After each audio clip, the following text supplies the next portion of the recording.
I never imagined that announcing my engagement at Thanksgiving dinner would end with my father screaming at me to get out of his house forever. But there I was, 28 years old, watching my entire family turn against me in a single moment. My mother Patricia nodded approvingly as my father Charles pointed towards the door. My brother Shane crossed his arms and smirked. My sister Ashley actually started clapping. They all agreed I was a disgrace to our family name because I chose to love a kindergarten teacher named Emma instead of the wealthy socialite they had handpicked for me. The next morning hit me like a sledgehammer to the chest. I woke up in my downtown apartment to find 17 missed calls and 43 text messages, each one more venomous than the last. Shane had written, "You are officially dead to this family, you pathetic disappointment." Ashley sent a photo of my childhood bedroom with everything packed into garbage bags, captioned, "Trash belongs on the curb." But the message that really shattered something inside me came from my mother, Patricia. It wasn't a text. It was a formal letter delivered by courier, written on expensive letterhead from the family law firm. The words were cold and calculated. Due to your deliberate defiance of family values and your choice to associate with individuals beneath our social standing, you are hereby disinherited from all family assets, trusts, and future considerations. I sat there holding that letter, remembering every moment of my childhood when nothing I did was ever good enough. When I graduated valedictorian from MIT, my father complained that I should have gone to Harvard instead. When I started my own tech consulting firm and landed Fortune 500 clients, he called it playing with computers and said I was wasting my potential. When I bought my first luxury car with money I earned myself, he accused me of being flashy and vulgar. Emma found me on my couch an hour later, still staring at that letter. Her kind eyes filled with tears as she read it over my shoulder. "Dirk, I am so sorry," she whispered, her voice breaking. "This is all my fault. If I hadn't encouraged you to tell them about our engagement..." I pulled her close and felt her trembling against my chest. "Emma, you are the best thing that has ever happened to me. They didn't reject you. They rejected me. They have been rejecting me my entire life." She looked up at me with those beautiful brown eyes that had captured my heart 2 years earlier. "What are we going to do?" "Your whole life is connected to your family business." I had been asking myself the same question all morning. The Whitmore family had built half the skyscrapers in our city. My grandfather started the construction company in 1945, and it had grown into a multi-billion-dollar empire. I had always assumed I would inherit my share eventually, even though I chose a different career path. But as I held Emma in my arms, feeling her heart break over my family's cruelty, something shifted inside me. I realized I had been living my life trying to earn approval from people who would never give it. I had been playing by their rules, hoping someday they would accept me for who I really was. That afternoon, I walked to my computer and logged into my personal banking account for the first time in months. What I saw there made me smile for the first time since yesterday's dinner. My family had no idea what I had been building on my own. But then my phone rang, and I saw my bank's customer service number on the screen. The representative's voice was apologetic but firm. "Mr. Whitmore, I'm calling to inform you that your trust fund account has been frozen by order of the primary account holder, Charles Whitmore. All access has been revoked effective immediately." I hung up the phone and laughed out loud. Emma looked at me like I had lost my mind. "Dirk, are you okay? They just cut off your trust fund." "Emma," I said, pulling up a different screen on my laptop.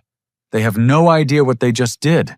They think they control my future, but they don't even know who I really am." 3 days later, I sat across from Douglas Chen in his corner office on the 50th floor of First National Bank Tower. Douglas had been managing my private investment portfolio for 7 years, ever since I graduated from MIT. While my family dismissed my computer hobby, I had been quietly building something they never could have imagined. Let me show you exactly where we stand, Douglas said, pulling up my account summary on his monitor. Your cryptocurrency investments from college have appreciated to $34 million. Your early investments in emerging tech startups are now worth $41 million. Your real estate portfolio is valued at $12 million. I stared at the bottom line, $87 million. Dirk, you understand that this puts you in the top 1% of individual wealth holders in the country, right? Douglas continued. You have been incredibly strategic with these investments. Most people your age who inherit family money lose it within a generation. You built this from nothing. The irony wasn't lost on me. While my father criticized my career choice and my family treated me like a financial burden, I had quietly accumulated more liquid wealth than most of their construction company's assets. I had started with $5,000 I earned working part-time jobs in college investing in Bitcoin when it was worth $12 per coin. I had bought shares in companies like Tesla and Amazon when other people thought they were risky startups. Emma sat beside me, her hand covering her mouth in shock. I had no idea, she whispered. All this time I thought you were just getting by with your consulting work. I never wanted money to define our relationship, I explained. I wanted you to love me for who I am, not what I have in my bank account. But now I realize something important. My family never knew who I really was either. They saw what they wanted to see. Douglas leaned forward with interest. What do you want to do with these assets, Dirk? You have options most people only dream about. I thought about my father's face when he screamed at me to get out. I thought about my mother's cold letter of disinheritance. I thought about Shane's smug expression and Ashley's cruel applause. They had spent my entire life telling me I wasn't good enough, that I would never amount to anything without their name and their money. Douglas, I want to disappear from their world completely, I said. I want to build a life so far beyond their comprehension that they will never be able to touch me again. He nodded approvingly. What did you have in mind? Something that proves I never needed them. Something that shows them exactly what they threw away. Douglas pulled out a leather portfolio and flipped through several pages. Actually, something interesting just came across my desk yesterday. A private estate sale that might appeal to someone in your situation. It's completely confidential, available only to qualified buyers. He handed me a glossy brochure with photographs that took my breath away. A medieval castle sat on a cliff overlooking the Atlantic Ocean, surrounded by 30 acres of pristine forest and gardens. The property included its own private harbor helicopter landing pad and enough land to ensure complete privacy. Castle Windmere, Douglas explained. It's located on a private island 12 miles off the coast of Maine. The previous owner was Harrison Blackwell, the technology billionaire who died last month. He spent 20 years and $150 million restoring this 13th century castle stone by stone, transporting it from Scotland and rebuilding it with modern amenities. Emma grabbed my arm as she studied the photographs. Dirk, it's like something from a fairy tale. The asking price is $99 million, Douglas continued. Cash purchase only, no financing available. The seller wants to close within 30 days. I looked at those images of the castle towers rising against the ocean sky, and something clicked into place. This wasn't just a house. This was a statement. This was everything my family said I could never achieve multiplied by 1,000. Douglas, can you arrange a viewing? Absolutely. But Dirk, are you sure about this? It's a significant portion of your liquid assets. I thought about the trust fund my family had just yanked away from me, probably worth $5 or $6 million. They thought they were punishing me by taking away pocket change. Set up the viewing for tomorrow, I said. And Douglas, when we make the offer, I want it to be full price cash with immediate closing. As we left the bank, Emma was quiet for a long time. Finally, she spoke up. Dirk, are you doing this to hurt your family or to heal yourself? It was a question I couldn't answer yet, but I knew that for the first time in my life, I was about to make a decision that was completely mine, with money I had earned myself for a future I would build on my own terms. That evening, Douglas called with news that would change everything. "Dirk, I spoke with the seller's agent. They're interested in your offer, but they want to meet you first. Apparently, Harrison Blackwell left specific instructions about who could purchase the island. He wanted someone who would appreciate what he built there."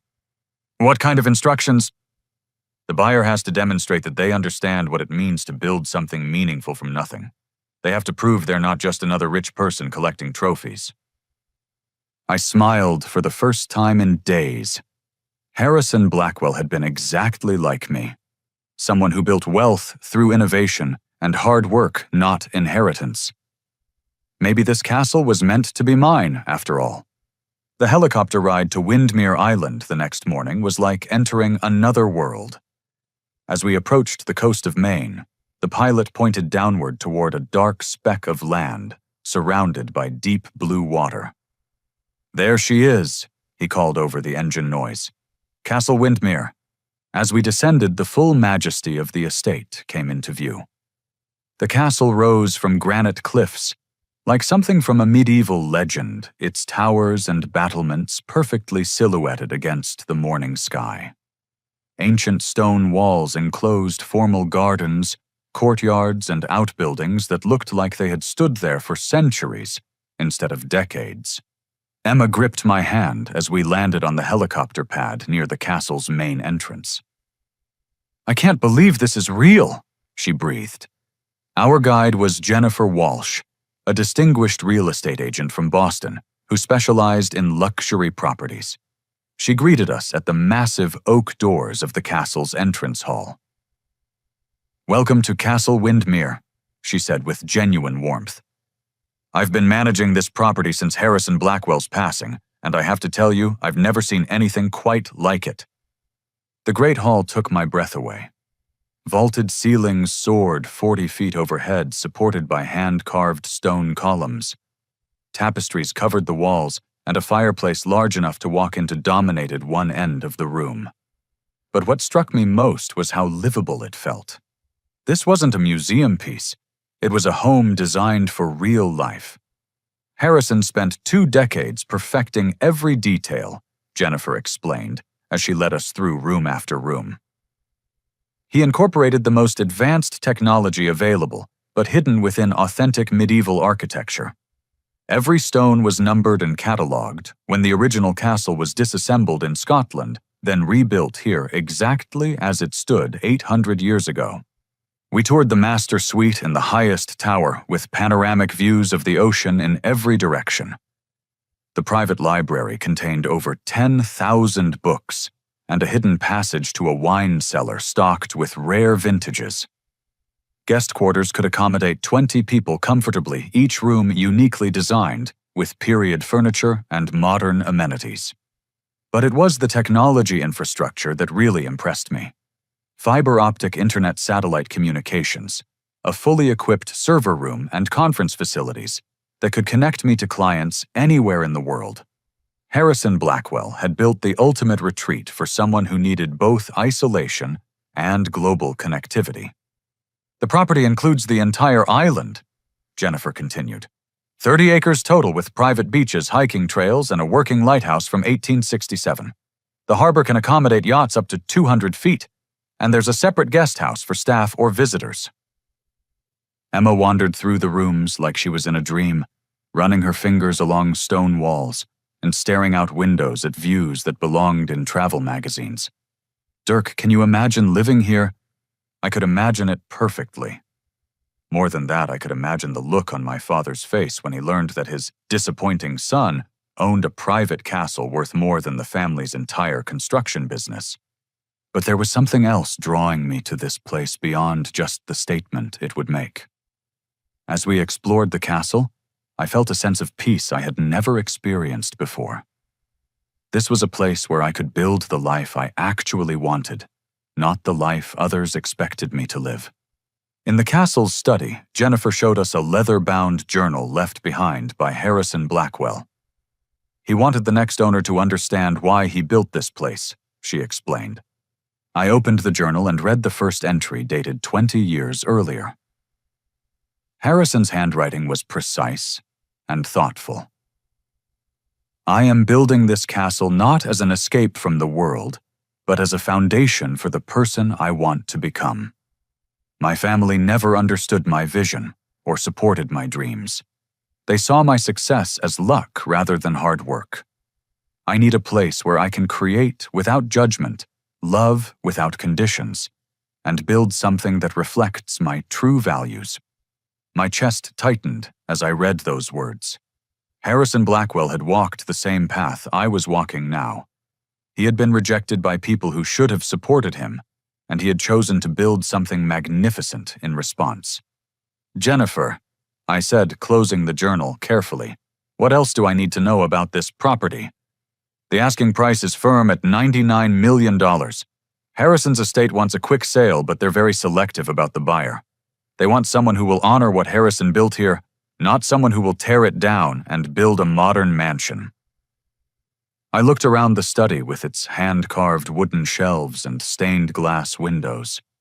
Every detail spoke of craftsmanship and patience, of someone who valued beauty and permanence over flash and convenience. "What's the timeline for closing?" "If you can provide proof of funds and pass the estate's approval process, we could close within 2 weeks. Emma was standing at the window, looking out at the ocean. "Dirk, could we really be happy in a place like this? It's so isolated." I joined her at the window, wrapping my arms around her waist. Below us, waves crashed against the rocky coastline, and seabirds circled overhead. The nearest neighbor was 12 miles away across open water. "Emma, what if isolation is exactly what we need right now? What if we need space to figure out who we really are without other people's opinions and expectations?" She leaned back against me, and I felt some of the tension leave her body. It would certainly be different from anything we've ever known. As we prepared to leave the island, Jennifer walked us to the helicopter. "Dirk, can I ask what draws you to this property? I've shown it to several qualified buyers, but Harrison's estate has rejected every offer." I thought about her question as I looked back at the castle towers rising majestically from their clifftop perch. "Jennifer, have you ever felt like you were living someone else's life? Like every decision you made was influenced by what other people wanted from you?" She nodded slowly. "I think most people feel that way sometimes. This place represents the opposite of that. It's a life built entirely on one person's vision with no compromises or apologies. That's what I want to build for myself and Emma." Jennifer smiled for the first time since we arrived. "I think Harrison would have liked you, Dirk. Let me make some calls this afternoon." As our helicopter lifted off from the island, I made a decision that would change everything. I wasn't just going to make an offer on Castle Windmere. I was going to make an offer so comprehensive and immediate that Harrison's estate couldn't refuse it. But first, I had one more stop to make. It was time to let my family know exactly what they had lost when they threw me away. 2 days later, I sat in the conference room of Hartford and Associates, the most prestigious law firm in our city, watching my lawyer Marcus Hartford review the final purchase documents. Across the table, Harrison Blackwell's estate attorney nodded approvingly as she signed page after page. "Mr. Whitmore," she said, extending her hand, "congratulations. You are now the sole owner of Windmere Island and Castle Windmere. Harrison would be pleased to know his legacy is in such capable hands." The wire transfer had gone through that morning. $99 million transferred from my investment accounts to the estate. In a single transaction, I had just purchased more luxury than most people could imagine, and I had done it with money I earned myself without a single dollar from my family. Emma sat beside me, still processing the magnitude of what we had just done. "I keep thinking I'm going to wake up from this dream," she whispered. Marcus handed me a leather portfolio containing the deed insurance documents and keys to the castle. "Dirk, you now own one of the most unique properties in North America. You also own the distinction of completing one of the largest private real estate transactions in Maine history. But owning the castle was only half of what I needed to accomplish." I had spent 3 sleepless nights thinking about my family's rejection, and I had come to a conclusion that surprised even me. I wasn't going to disappear quietly into my new life. I was going to give them one last chance to see who I really was. "Marcus, I need you to do something else for me," I said. "I need you to prepare a certified copy of these ownership documents, along with financial statements proving the purchase was made with liquid assets. I want everything documented and verified." He raised an eyebrow. "May I ask why?" "I'm going to see my family one more time. They need to understand what they threw away." That afternoon, I had a custom suit tailored for the occasion and hired a limousine for the drive to my family's estate in the hills outside the city. Emma decided to stay at our apartment, understanding that this confrontation was something I needed to handle alone. The Whitmore family mansion sat on 20 acres of manicured grounds, its colonial architecture designed to project old money and established power. I had grown up in those rooms, but as the limousine pulled up the circular driveway, it felt like approaching a foreign country. My father was working in his study when the housekeeper announced my arrival. Charles Whitmore was 62 years old, silver-haired and imposing with the kind of presence that commanded respect in boardrooms and country clubs. He looked up from his desk with barely concealed irritation. "I thought I made it clear that you were no longer welcome in this house." "You did," I replied calmly, taking a seat across from his desk without being invited. "But I have something to show you before I leave your life forever." My mother appeared in the doorway, drawn by the sound of voices. Patricia Whitmore had been beautiful once, but years of social climbing and family politics had hardened her features into a permanent expression of disapproval. "What are you doing here, Dirk? We have nothing left to say to each other." Shane and Ashley emerged from other parts of the house, alerted by the housekeeper. My brother looked like a younger version of our father with the same authoritative bearing and expensive taste in clothing. Ashley had inherited our mother's sharp features and sharper tongue. "Is this about money?" Shane asked with obvious contempt. "Because if you think we're going to reverse our decision about the trust fund, you're wasting your time." I reached into my briefcase and pulled out the leather portfolio Marcus had prepared. "Actually, I wanted to show you something interesting." I placed the first document on my father's desk, the deed to Windmere Island, stamped and certified by the state of Maine.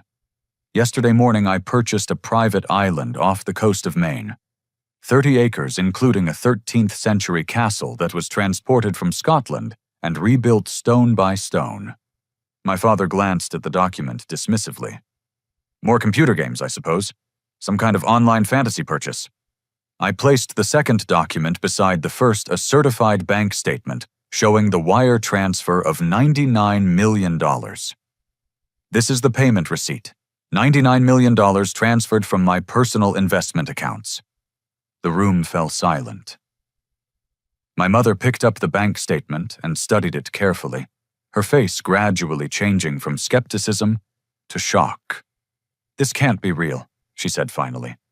I placed a third document on the desk, a financial summary prepared by Douglas, showing my complete asset portfolio. "These are my current holdings. As of this morning, my net worth is approximately $91 million. All of it earned through investments I made myself, starting with money from part-time jobs in college." Ashley grabbed the financial summary and read it twice. "This is impossible. You don't know anything about business or investing." "Apparently I know more than you thought," I replied. "While you all dismissed my career as playing with computers, I was building something none of you could imagine." Shane studied the castle deed with growing amazement. "You actually bought a castle?" "A real castle. A 13th-century Scottish castle completely restored with modern amenities. 42 rooms, private harbor helicopter pad, and enough land to ensure I never have to deal with neighbors who don't respect me." My father had been silent through this entire exchange, but now he stood up slowly, his face flushing red with anger. "You arrogant little show-off. Do you think flashing your money around proves anything? Money doesn't make you a better person?" "You're absolutely right, Dad. Money doesn't make me better, but it does make me independent. It means I don't have to sit here and listen to you tell me I'm not good enough anymore." My mother set the documents down carefully.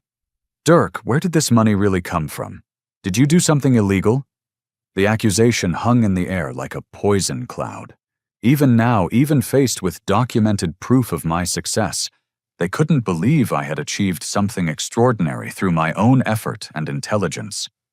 Every dollar came from legitimate investments in cryptocurrency and technology stocks. I started with $5,000 I saved from working part-time jobs, and I built it into this over 7 years. I never used a penny of family money. Ashley suddenly burst into tears. "This isn't fair," she sobbed. "You always got everything you wanted.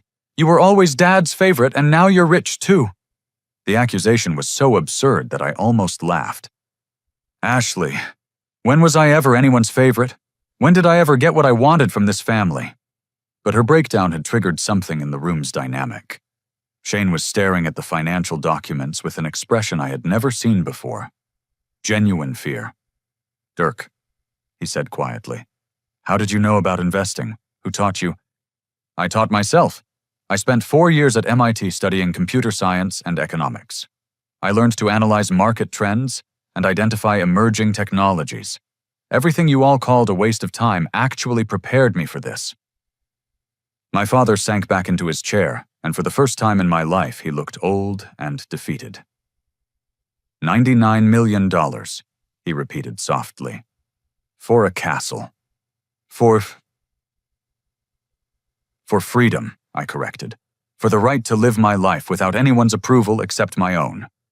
The silence stretched on until Ashley finally spoke again, her voice barely a whisper. "Dirk, we made a terrible mistake."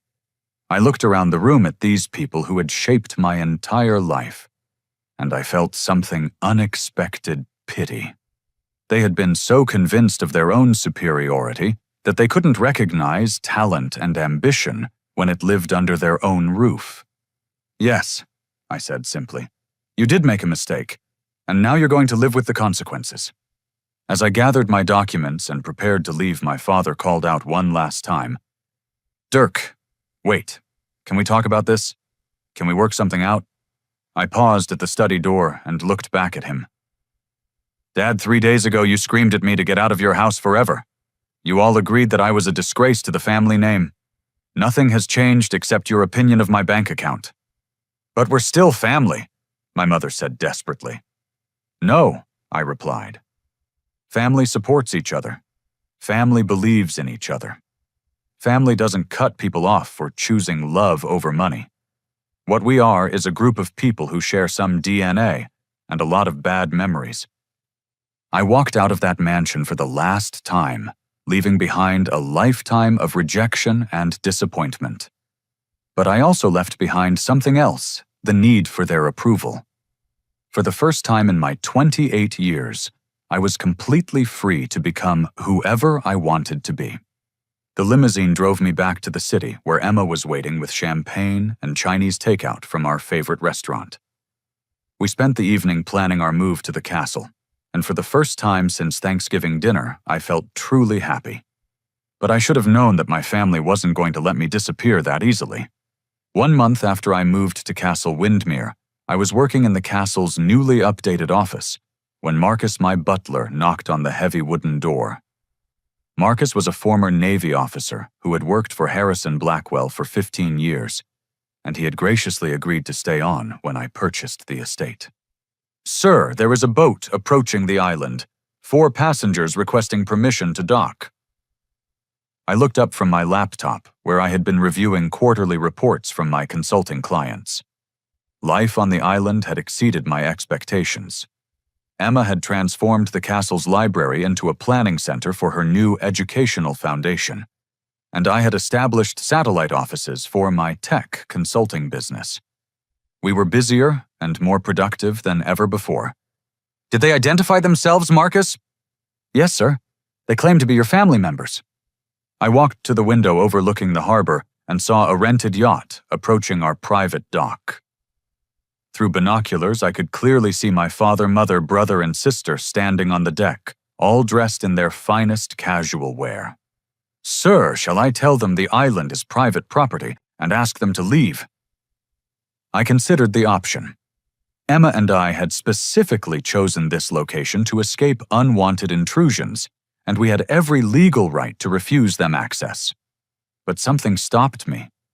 Maybe it was curiosity about what had brought them here, or maybe it was a lingering hope that they had genuinely changed. Either way, I wanted to hear what they had to say. Marcus, please have Sophia prepare tea service for 6 in the Great Hall, and ask Thomas to meet our guests at the dock. 20 minutes later, my family stood in the castle's main entrance, looking around with expressions of amazement and barely concealed envy. The Great Hall was even more impressive than when I first toured it, now furnished with antique pieces Emma and I had carefully selected from estate sales and auctions. Sophia, our chef, had prepared an elegant afternoon tea service complete with finger sandwiches, scones, and pastries. Thomas, our groundskeeper, had arranged fresh flowers from the castle gardens throughout the room. "Welcome to Castle Windmere," I said, formally gesturing for them to take seats around the massive oak table. My mother couldn't stop staring at the vaulted ceilings and stone walls. "Dirk, this is absolutely magnificent. I had no idea places like this actually existed." Harrison Blackwell spent 20 years and $150 million creating this, Emma explained as she joined us. Every stone was numbered and shipped from Scotland, then rebuilt exactly as it stood 800 years ago. Ashley walked around the Great Hall in obvious wonder, running her fingers along the carved stone columns. "How many people live here?" "Just Emma and myself, plus our staff. Marcus manages the household, Sophia handles all the cooking, and Thomas maintains the grounds and gardens." Shane was examining the authentic medieval tapestries hanging on the walls. "This must cost a fortune to maintain." "Everything worthwhile has a cost," I replied. "But when you love something enough to invest in it properly, the cost becomes irrelevant." My father had been uncharacteristically quiet since their arrival, but now he cleared his throat nervously. "Dirk, we owe you an apology. A sincere, heartfelt apology for the way we treated you." I studied his face carefully. Charles Whitmore had never apologized to anyone in his life, certainly not to me. "What kind of apology?" "We were wrong about you. Completely, utterly wrong. We judged you based on our own limited understanding, and we nearly lost the most successful member of our family because of our ignorance." Patricia nodded eagerly. "We had no idea you were building something this impressive. If we had known about your investments and business success, you would have treated me differently," I finished for her. "But that's exactly the problem, Mom. Your respect was conditional on my bank account balance." Emma served tea while I watched my family's faces carefully. They were trying to project humility and regret, but I could see calculation behind their eyes. Shane finally got to the real reason for their visit. "Dirk, we need to be honest with you about something. The family business is facing some challenges." "What kind of challenges?" Ashley answered before Shane could continue. "We lost 3 major contracts this month. The city council rejected our bid for the new convention center, and 2 private developers decided to go with our competitors instead." My father's carefully maintained composure finally cracked. "Our reputation in the construction industry has taken a serious hit. Some of our subcontractors are demanding payment up front because they're worried about our financial stability." I sipped my tea calmly while they outlined the scope of their problems. It was worse than I had imagined. The Whitmore Construction Company was hemorrhaging money on multiple fronts, and they were facing potential bankruptcy within 6 months. "How much money are we talking about?" I asked. $50 million would stabilize the company and allow us to fulfill our existing contracts," Shane admitted reluctantly. The number hung in the air between us. $50 million was more than half of my liquid assets, but it was also exactly the kind of investment that could generate significant returns if managed properly. "And you want me to provide this $50 million? My mother leaned forward eagerly. "Dirk, you would be saving the family legacy. Your grandfather built this company from nothing. It's been our foundation for 3 generations. The same company you said I wasn't good enough to inherit. The same family legacy you wrote me out of 4 weeks ago." Ashley started crying again. We know we made mistakes. Terrible, unforgivable mistakes. But we're still family, and family helps family. I looked around the great hall, at the life Emma and I had built together, then back at the 4 people who had rejected everything I represented. They had driven me away when they thought I was worthless. And now they wanted me back, because I was valuable. But there was something else in their eyes beyond desperation and greed.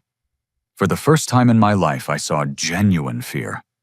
They were terrified of losing everything they had built their identities around. I need to think about this, I said finally. This isn't the kind of decision I can make over afternoon tea. My father stood up abruptly, his composure finally breaking completely. Dirk, please. I know we don't deserve your help, but we're running out of time. The bank is demanding payment on our outstanding loans, and if we default... If you default, you'll lose everything, I finished for him. You'll find out what it feels like to have the foundation of your life yanked away by people who are supposed to support you. The parallel wasn't lost on anyone in the room. Emma reached over and squeezed my hand under the table. But here's what you don't understand, I continued. When you threw me out of your house, you taught me something valuable. You taught me that I could survive without you. You taught me that I could build something better on my own. Patricia was crying now, mascara running down her cheeks.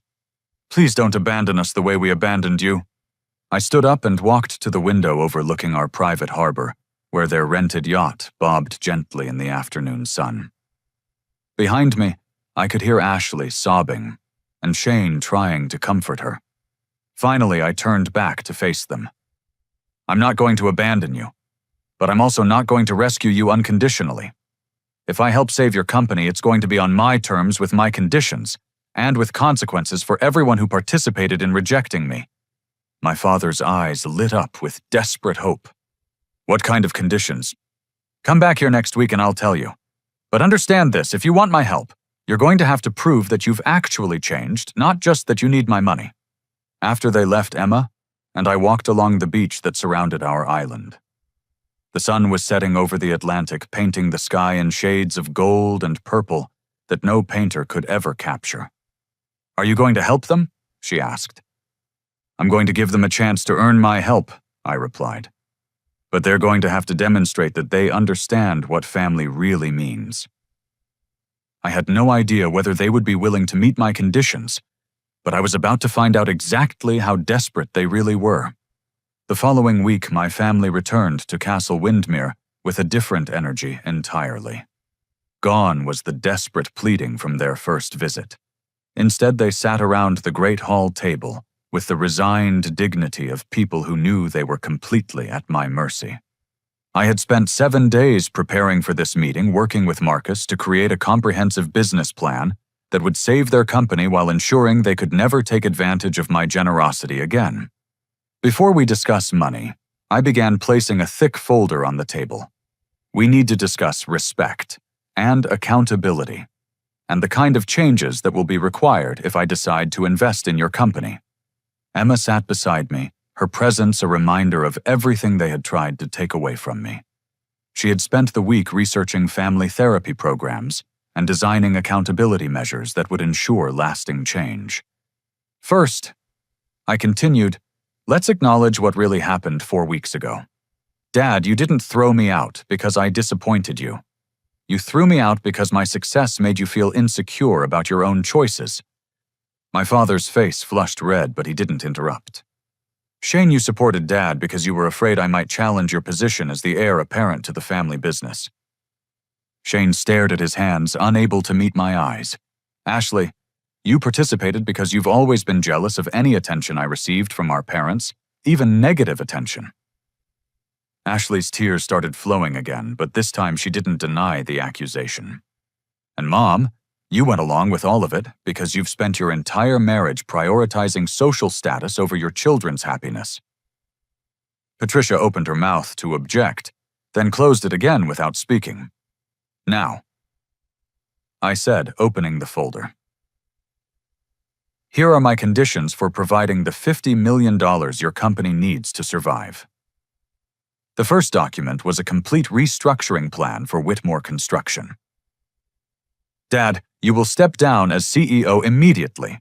Shane will take over day-to-day operations, but I will maintain 51% ownership and final approval authority for all major decisions. My father looked like I had slapped him. You want to take over my company? I want to save your company. Your leadership has brought it to the edge of bankruptcy. Mine will bring it back to profitability. The second document outlined employment terms for Ashley. Ashley, you will work full-time for the company in project management. No special treatment, no executive privileges until you earn them. You'll start at the same salary as other project managers and advance based on performance. Ashley nodded slowly. I understand. The third document was perhaps the most important. All 4 of you will attend family therapy sessions twice a week for the next year.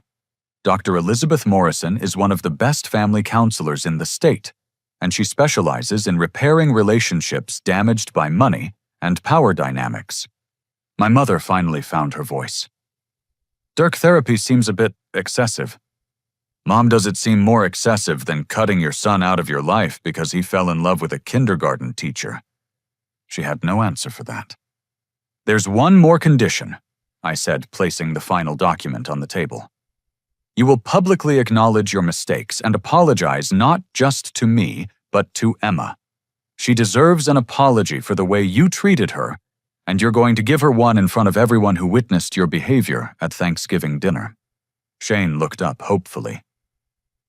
And if we agree to all of this, you'll invest the $50 million.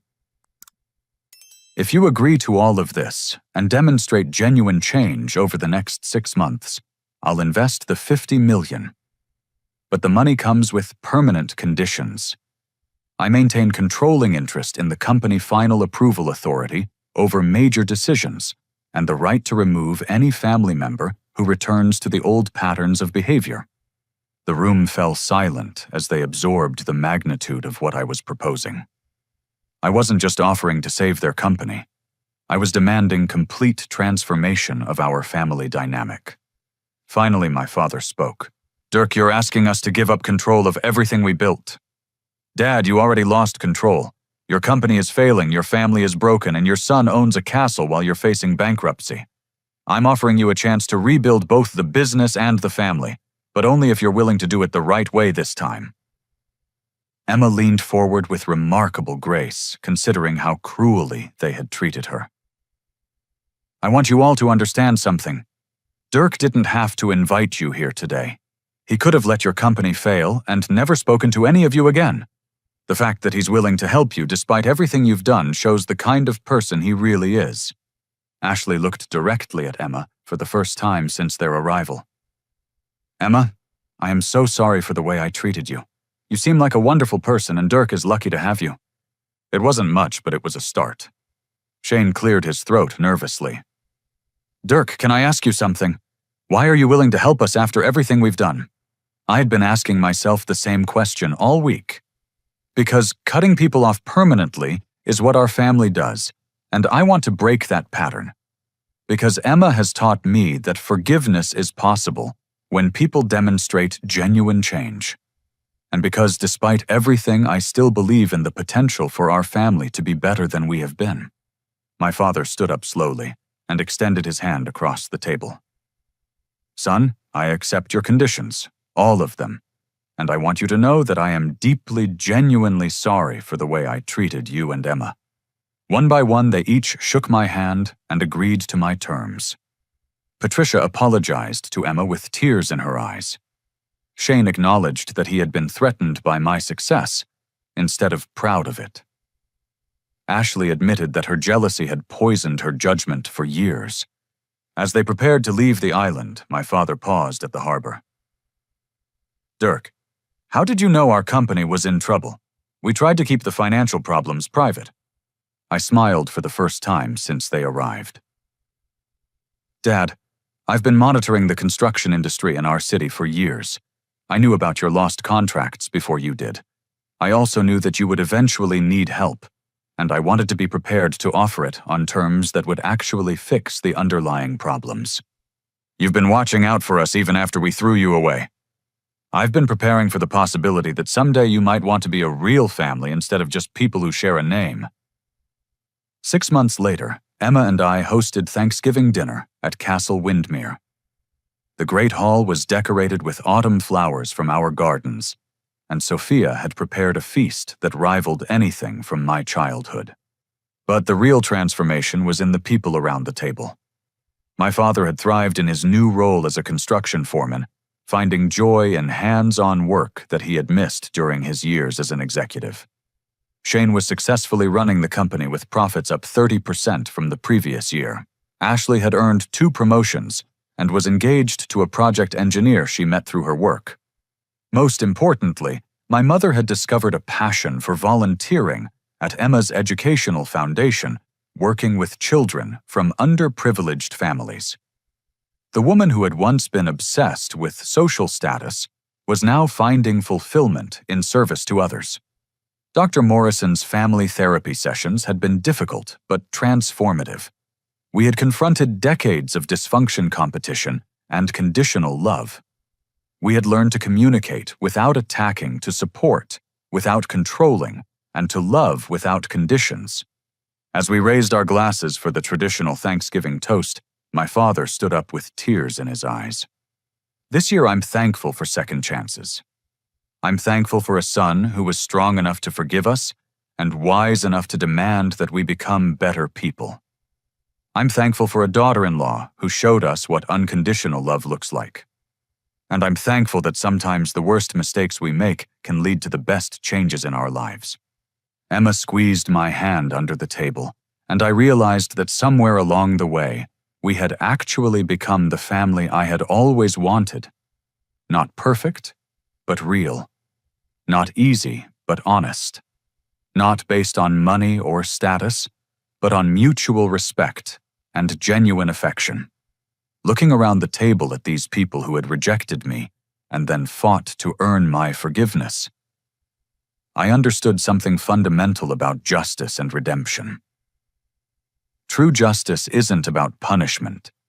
It's about creating conditions for people to become their best selves. And redemption isn't about forgetting the past. It's about transforming it into wisdom. 2 years after that first confrontational Thanksgiving dinner, Emma and I stood on the castle's highest tower, watching the sunrise paint the Atlantic Ocean in shades of gold and crimson.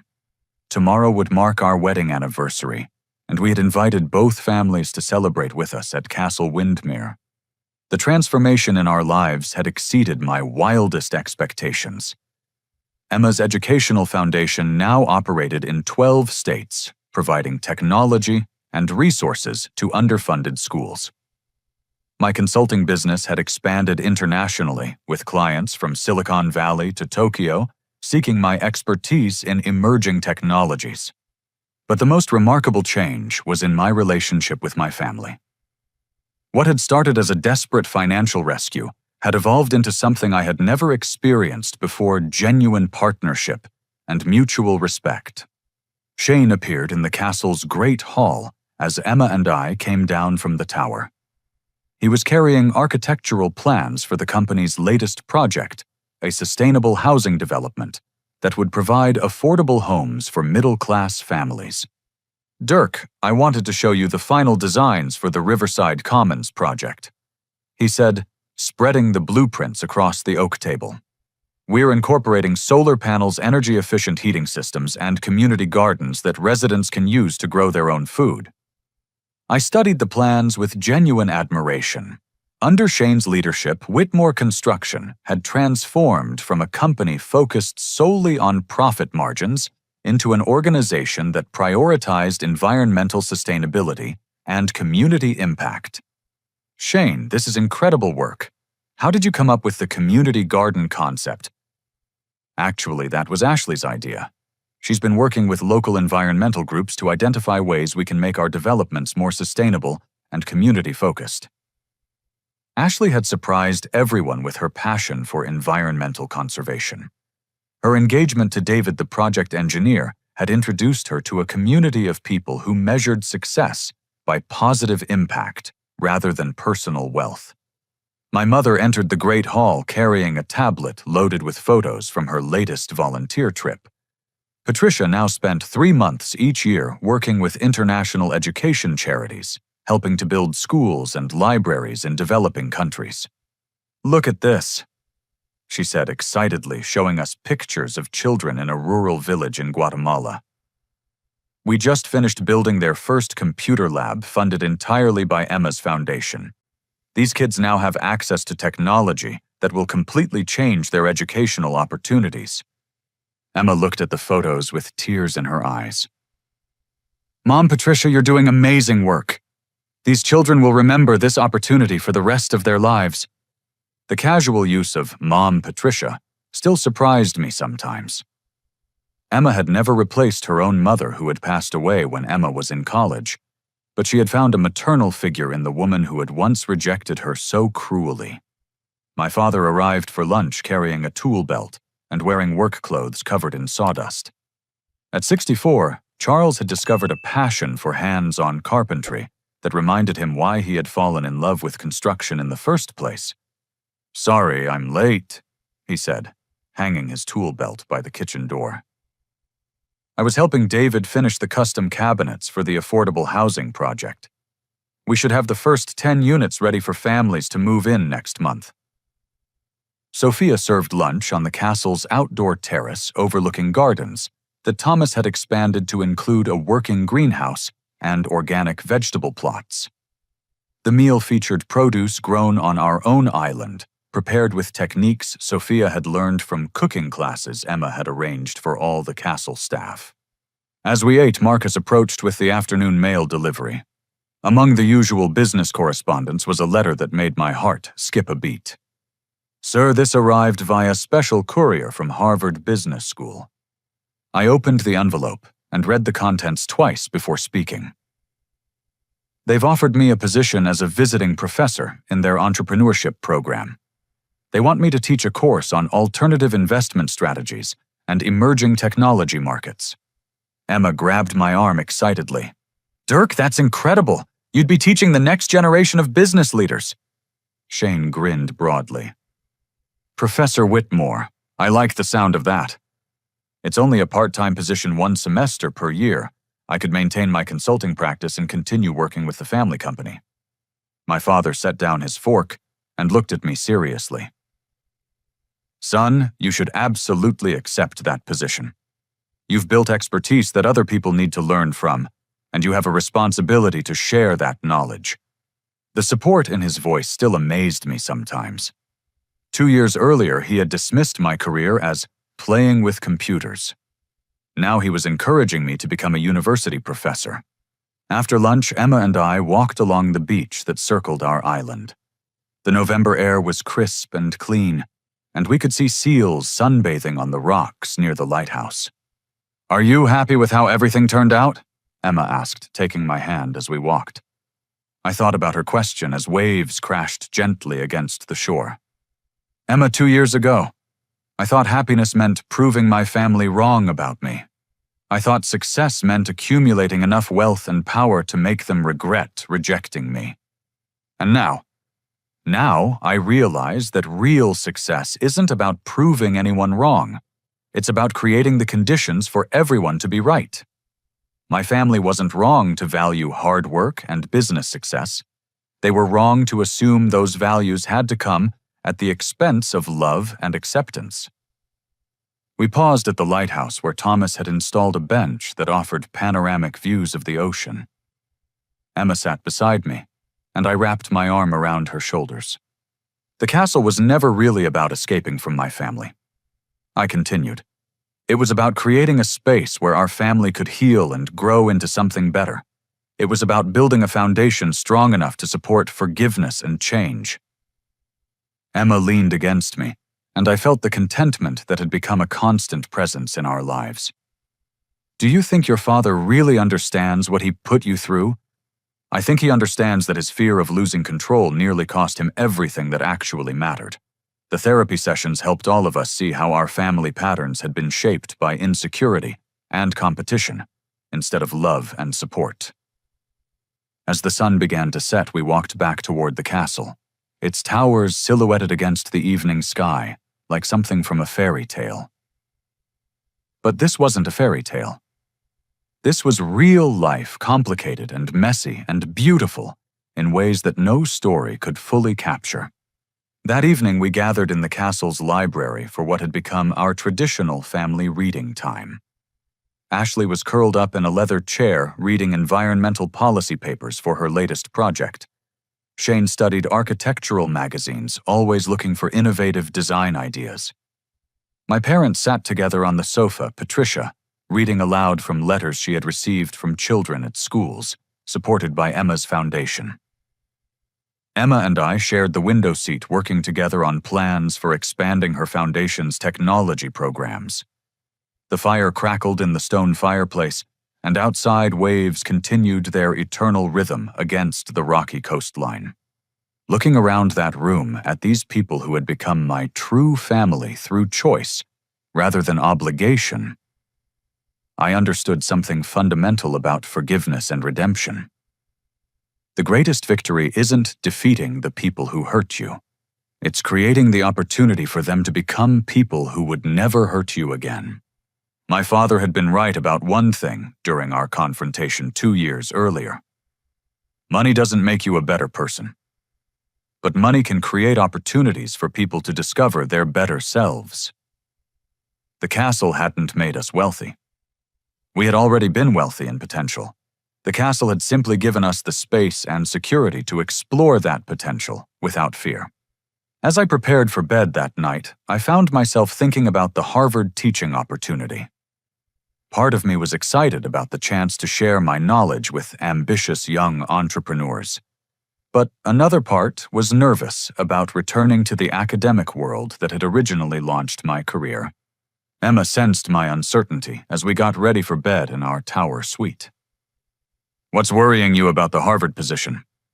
"I'm not sure I'm qualified to teach other people how to build successful businesses. I still feel like I'm figuring it out myself most of the time." She smiled and kissed my cheek. "Dirk, that's exactly why you're qualified. The best teachers aren't people who have all the answers. They're people who are still asking the right questions." Later, as I lay awake, listening to the ocean waves below our tower window, I thought about the journey that had brought us to this point. 2 years ago, I had been a successful but emotionally wounded young man, desperate for approval from people who couldn't see my value. Tonight, I was a husband, son, brother, business owner, and potentially a university professor surrounded by people who loved and respected me for exactly who I was. The transformation hadn't been easy. Family therapy had forced all of us to confront decades of dysfunction and pain. Financial restructuring had required giving up control and accepting vulnerability. Building trust had demanded consistent demonstration of changed behavior over many months. But the results had exceeded anything I could have imagined when I first signed the deed to Castle Windmere. I hadn't just bought a house. I had created a foundation for the life I actually wanted to live, filled with people who had learned to love without conditions and support without controlling. Tomorrow, Emma and I would celebrate 2 years of marriage, surrounded by family members who had earned the right to call themselves family through their actions rather than their DNA. We would toast the future we had built together and the past we had transformed through forgiveness and hard work. And someday, when we have children of our own, they will grow up in a family that measures success by kindness rather than competition, that values character over achievement, and that understands the difference between earning love and demanding it. The greatest lesson I learned through this entire experience isn't about money or success or even family. It's about the power we all have to create the relationships and life we actually want, rather than accepting the ones we think we deserve. Sometimes the most important thing you can do is walk away from people who don't appreciate you. But sometimes the most courageous thing you can do is create the space for those same people to learn how to appreciate you properly. The choice between those options isn't always clear, and the outcomes aren't always guaranteed. But the effort to build something better is always worthwhile, especially when you have the security and resources to take that risk. Castle Windmere gave me more than a beautiful home. It gave me the platform to demand better from the people I loved, and the stability to wait for them to rise to that standard. Not everyone gets that opportunity. But for those who do, the responsibility is clear. Use your advantages to create opportunities for others to become their best selves, rather than using them to punish others for their worst moments. That's the real difference between revenge and justice. Revenge seeks to diminish others. Justice seeks to elevate everyone. Looking back on everything that happened, I can honestly say that getting thrown out of my family's house was the best thing that ever happened to me. Not because it felt good at the time, but because it forced me to discover what I was actually capable of achieving when I stopped waiting for other people's permission to be successful. And the greatest success of all turned out to be building a family based on choice, respect, and genuine affection rather than obligation, competition, and conditional love. Have you ever been in a situation where family relationships became damaged by money success or different values? How did you handle the choice between walking away and trying to rebuild those relationships? I'd love to hear your thoughts and experiences in the comments below. Thank you for listening to my story, and I hope it reminds you that sometimes the most painful endings can become the foundation for the most beautiful new beginnings. If this story resonated with you, please give it a like, subscribe for more real-life stories about overcoming family challenges, and share it with anyone who might need to hear that it's possible to transform even the most broken relationships into something stronger and more genuine. Wishing you the courage to demand the love and respect you deserve, and the wisdom to recognize it when people are genuinely trying to give it to you.